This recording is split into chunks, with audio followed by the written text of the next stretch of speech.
Taste the Daily. 2026 தை திருநாள் திமுகவை வேரோடு அகற்றும் நாளாக அமையும் என அதிமுக பொதுச் செயலாளர் எடப்பாடி கே பழனிசாமி தெரிவித்துள்ளார். சேலம் புறநகர் மாவட்ட அதிமுக சார்பில் புத்தூர் பகுதியில் நடைபெற்ற பொங்கல் விழாவில் அவர் பேசிய காட்சிகளை தற்போது பார்க்கலாம். அதிமுக ஆட்சியிலே ஏற்றமான திட்டங்களை கொண்டு வந்து நடைமுறைப்படுத்தி அதனால் தமிழ்நாடு வேளாண் உற்பத்தியிலே ஒரு சாதனையை படைத்தது. தொடர்ந்து 5 ஆண்டு காலம் உணவு தானிய உற்பத்தியில் இந்தியாவிலேயே கிஸ் கர்மான் என்ற விருதை பெற்றது. அந்த அளவுக்கு வேளாண் பெருமக்களுடைய உழைப்பு அபரிதமானது. அவர்களுக்கு தேவையான உதவி செய்தது அம்மாவுடைய அரசு. இன்றைக்கு வறட்சி வந்தது, பாதிக்கப்பட்ட விவசாயிகளுக்கு வறட்சி நிவாரணம் கொடுத்தோம். புயல் வெள்ளம், விவசாயி பாதிக்கப்பட்டாங்க. பாதிக்கப்பட்ட விவசாயிகளுக்கு அரசாங்கத்தின் சார்பாக உதவித்தொகை, விளைபொருளுக்கு தேவையான விலைகள் கிடைக்கப்பட்டன. விவசாயிகள் மகிழ்ச்சியோடு வாழ்ந்த காலம் அதிமுக காலம். இன்றைக்கு விவசாயியுடைய காவலன் என்று சொன்னால் அது அதிமுகவுக்கு தான் பொருந்தும். அந்த அளவுக்கு விவசாயிகளை நேசித்த அரசு அதிமுக அரசாங்கம். இன்றைய ஆட்சியாளர்கள் 2021 சட்டமன்ற பொதுத் தேர்தலின் போது கவர்ச்சிகரமான திட்டங்களை அறிவித்தார்கள். அதை நம்பி மக்கள் வாக்களித்தார்கள்.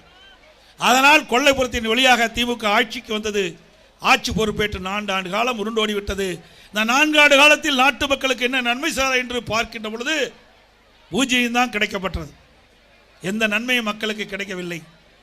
மக்களுக்கு நன்மை கிடைக்கவில்லை, வீட்டு மக்களுக்கு நன்மை கிடைத்ததுதான் இந்த ஆட்சியுடைய சாதனை.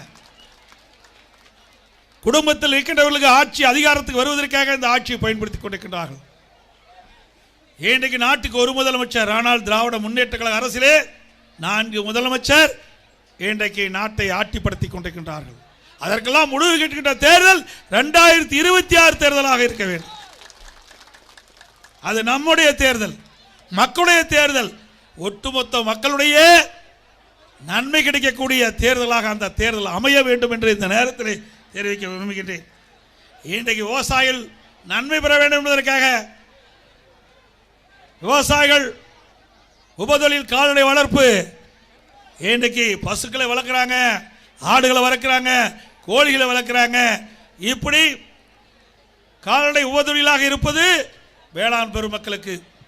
அப்படிப்பட்ட கால்நடை செல்வங்களை சிறப்பாக பேணி காக்க வேண்டும். இன்றைக்கு கலப்பின பசுக்களை உருவாக்கி தருகிறோம், கலப்பின ஆடுகளை தருகிறோம், கலப்பின கோழிகள். இதனால் பொருளாதாரம் கிராமத்தில் வளர வேண்டும். அதற்காக கொண்டு வந்த திட்டம் கால்நடை பூங்கா. நேற்று தினம் மனசு எப்படி திறந்திருக்கிறார். இன்னைக்கு நான் பேசணும்னு தெரியும். 3 ஆண்டு காலமாக பூட்டி வச்சிருந்தாங்க. 1000 கோடி. இந்த வேளாண் பெருமக்கள் வந்திருக்கிறீங்களே, என் கண் முன் நிற்கின்றீங்களே, வேளாண் பெருமக்கள், வேளாண் தொழிலாளர்கள், அவருடைய வாழ்வு மலர வேண்டும், பொருளாதாரம் கிடைக்க வேண்டும் என்பதற்காக 1000 கோடியில் 1000 ஏக்கர்ல பிரம்மாண்டமான, இந்தியாவிலேயே பிரம்மாண்டமான கால்நடை பூங்காவை கட்டி நேற்றைய தினம் தான் மனசு முதலமைச்சர் திறந்து வச்சிருக்கிறார். இன்னும் அது முழுமை பெறல. ஏன்னா இது முழுமை பெற்றால் அதிமுக கட்சிக்கு புகழ் வந்துடும். ஏற்கனவே அதிமுக அரசாங்கம் இருந்தால் அதற்கு பெருமை வந்துடும் என்று கருதி அதை கிடப்பில் போட்டிருந்தாங்க. நாங்கள் சட்டமன்றத்தில் பேசி, பொதுக்கூட்டத்தில் பேசி, விவசாய மக்கள் அங்கே போராட்டத்தை நடத்தி, எங்களுடைய சட்டமன்ற உறுப்பினர்களை போராட்டத்தை நடத்தி, அதற்கு பிறகுதான் நேற்றைய தினம் மனசு முதலமைச்சர் இன்றைக்கு கெங்கவள்ளி சட்டமன்ற தொகுதியில் தலைவாசல் கூட்டு ரோட்டிலே கட்டப்பட்ட பிரம்மாண்டமான கால்நடை பூங்காவை திறந்து வச்சிருக்கிறாங்க. அந்த கால்நடை பூங்காவில் இன்றைக்கு நம்முடைய விவசாயிகள், இங்கே கூட பசு இருக்குது, பார்த்தோம், காளைகள் இருக்குது, அருமையான காளைகள், தரமான பசு. அந்த ஆராய்ச்சி நிலையத்திலிருந்து நாங்கள் உருவாக்கி தருவாங்க. நம்முடைய பசு ஒரு 10 லிட்டர் ஒரு நாளைக்கு கறக்கும். கலப்பின பசு ஒரு நாளைக்கு 35 லிட்டர் கொடுக்கும். கலப்பின பசு 35 லிட்டர் கொடுக்கும். அந்த கலப்பின பசுவை அந்த கால்நடை பூங்காவில் உருவாக்கி இலவசமாக விவசாயி தொழிலாளி கொடுக்குறோம். அப்போ பொருளாதார மேம்பாடு அடையும். அப்போ தான் விவசாயி மகிழ்ச்சி அடைய முடியும். விவசாயிகளுக்கு பொருளாதாரம் கிடைக்கும். விவசாய தொழிலாளி அவர்களுக்கு வருமானம் கிடைக்கும். நீ 2 பசு வச்சு ஒரு நாளைக்கு 20 லிட்டர் ஊற்றுனீங்கன்னா, இந்த கலப்பின பசுகள் கொடுப்பதன் மூலமாக 2 பசு 70 லிட்டர் பால் கொடுக்கும். ஒரு 70 லிட்டர் பால் கொடுத்தா நம்முடைய வீட்டில் படித்து ஒரு மகனோ மகளோ வேலைக்கு போனால் என்ன சம்பளம் வாங்குறாங்களோ அந்த சம்பளத்தை நீங்க வீட்டிலிருந்தே பெற முடியும். அதுதான் இந்த திட்டத்தினுடைய நோக்கம். ஆடு நம்ம வளர்த்துற ஆடு ஒரு வருஷத்துக்கு வளர்த்தோம்னா 20 கிலோ வரும். கலப்பின ஆடுகளை கொடுத்தா 40 கிலோ கிடைக்கும்.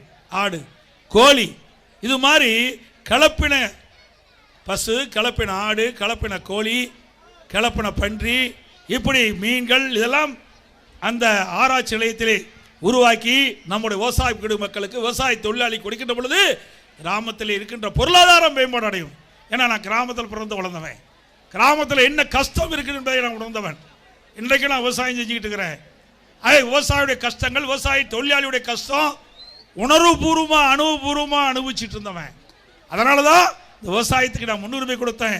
ஒரு நாடு விவசாயத்தில் முன்னுரிமை பெற்றால் உணவு பஞ்சம் கிடைக்காது, மக்கள் நிம்மதியாக வாழ முடியும், மகிழ்ச்சியாக வாழ முடியும். அதற்கு உணவு உற்பத்தி தேவை. அதுக்காகத்தான் வேளாண் பெருமக்களை கண்ணை இமைகாப்பதை போல அம்மாவுடைய அரசு பாதுகாத்தது என்பதை நேரத்தில் சுட்டிக்காட்ட விளைகின்றேன்.